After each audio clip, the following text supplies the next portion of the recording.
America 47వ దేశాధ్యక్షుడిగా Donald Trump జనవరి 20న ప్రమాణ స్వీకారం చేయనున్నారు.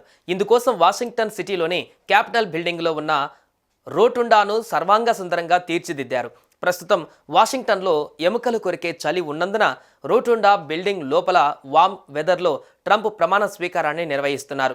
సాధారణంగా అయితే అమెరికా అధ్యక్షుడి ప్రమాణ స్వీకార కార్యక్రమాన్ని క్యాపిటల్ బిల్డింగ్, వెస్టర్న్ పార్లో, నేషనల్ మాల్, నేషనల్ సింబల్స్ ఎదుట నిర్వహించేవారు.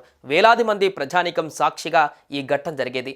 ఈసారి చలి తీవ్రత ఎక్కువగా ఉన్న నేపథ్యంలో క్యాపిటల్ బిల్డింగ్ లోపల ఉండే రోటుండా సముదాయంలో కార్యక్రమాన్ని నిర్వహిస్తున్నారు.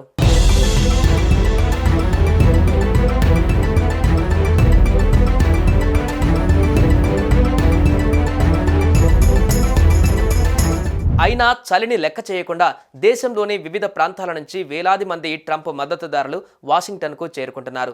భారీ ధరను చెల్లించి మరీ సిటీలోని హోటల్లో దిగుతున్నారు. ఇదే అదనుగా హోటళ్ల నిర్వాహకులు సాధారణం కంటే 3-4 రెట్లు ఎక్కువగా రూమ్ రెంట్లను వసూలు చేస్తున్నారు.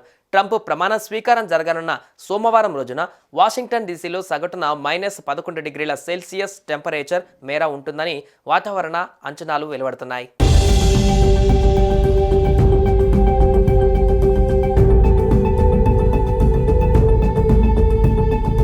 తన ప్రమాణ స్వీకార వేదికను క్యాపిటల్ బిల్డింగ్లోని రోటుండా సముదాయంలోకి మార్చారని తెలుపుతూ డొనాల్డ్ ట్రంప్ ఓ ప్రకటన విడుదల చేశారు. ఆర్కిటిక్ వైపు నుంచి వాషింగ్టన్ దిశగా బలమైన చలిగాలులు వీస్తున్నాయని ఆయన తెలిపారు. వాతావరణం అనుకూలంగా లేదని, ఈ నెల 20న నా ప్రమాణ స్వీకారం వేళ వేలాది మంది అనుచరులు, సెక్యూరిటీ, పోలీసు ఇబ్బంది పడకూడదని కోరుకుంటున్నట్లు ట్రంప్ పేర్కొన్నారు. చివరిసారిగా 1985 జనవరి 20న అమెరికాలో దేశాధ్యక్షుడి ప్రమాణ స్వీకారం ఈ విధంగా రోటుండా బిల్డింగ్ లోపల జరిగింది. అప్పట్లో -14 డిగ్రీల సెల్సియస్ టెంపరేచర్ నమోదైంది. ట్రంప్ ప్రమాణ స్వీకార నేపథ్యంలో వాషింగ్టన్లో కనీవిని ఎరగని స్థాయిలో భద్రతా ఏర్పాట్లు చేశారు.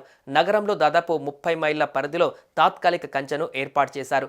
దాదాపు 25,000 మంది భద్రతా సిబ్బంది మోహరించారు.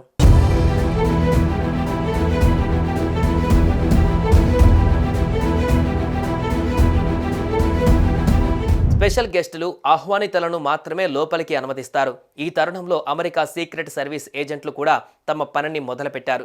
ఈ కార్యక్రమానికి అంతరాయం కలిగించే చర్యలను, నిరసనలను ముందస్తుగా గుర్తించే పనిలో పడ్డారు. 2020లో జరిగిన అమెరికా అధ్యక్ష ఎన్నికలలో ట్రంప్ ఓడిపోయారు. అప్పట్లో చాలామంది ఆయన మద్దతుదారులు వాషింగ్టన్లోని క్యాపిటల్ భవనంలో నిరసనకు దిగారు. దీంతో వారిపైన కేసులు నమోదయ్యాయి. కట్ చేస్తే ఇప్పుడు ట్రంప్ క్యాపిటల్ భవనంలో నిరసనకు దిగిన అభిమానుల్లో పలువురిని ప్రమాణ స్వీకారోత్సవానికి ఆహ్వానించారు. ఈ కార్యక్రమానికి హాజరయ్యేందుకు వారికి కోర్టు నుంచి అనుమతులు సైతం మంజూరయ్యాయి.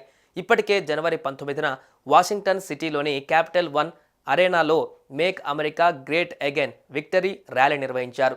ఇందులో భాగంగా ట్రంప్ సహా కుటుంబ సభ్యులు, ఎలన్ మస్క్, మరికొందరు ప్రముఖులు విక్టరీ స్పీచ్ అందించారు.